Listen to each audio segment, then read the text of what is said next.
পরিষ্কার লেখা আছে, ভাগবত আছে।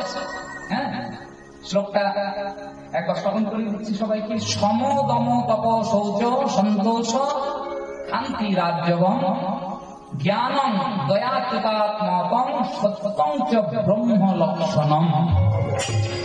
ব্রাহ্মণের বৈশিষ্ট্য কি? 9টি লক্ষণ। ব্রাহ্মণের 9টি লক্ষণ।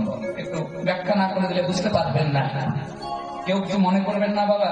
ব্রাহ্মণেরা যে 9টি সুতো দেন গলাতে, 9টি সুতো, এই 9টি সুতো এমনি এমনি নয়, কোন একটা অনুষ্ঠান আচার অনুষ্ঠান নয়। কইতে মানে এই কইতের অনেক দায়িত্ব আছে।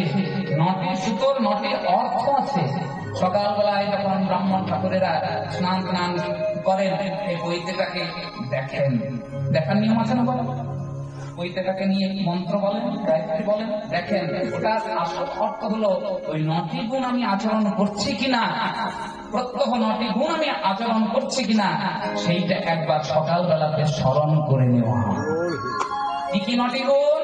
মন দিয়ে শুনবেন। সম, এই যে আমাদের দেহটা তৈরি হয়েছে পঞ্চভূত দিয়ে, ক্ষিতি অপ্তেজ মরুদ্গম, এর ভেতরে আছে 4টি বহির এই অন্তর ইন্দ্রিয়, 4টি: মন, বুদ্ধি, চিত্ত, অহংকার।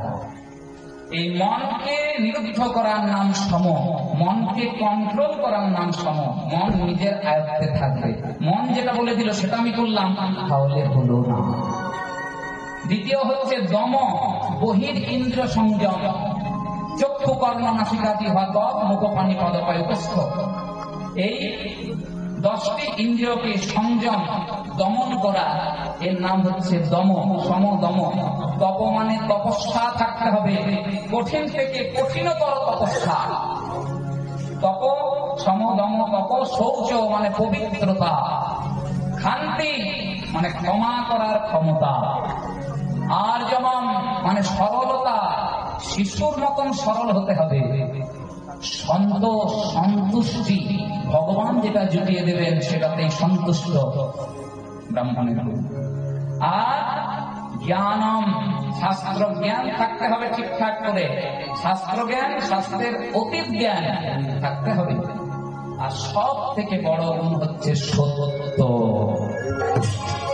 ব্রাহ্মণ সত্য নিয়ে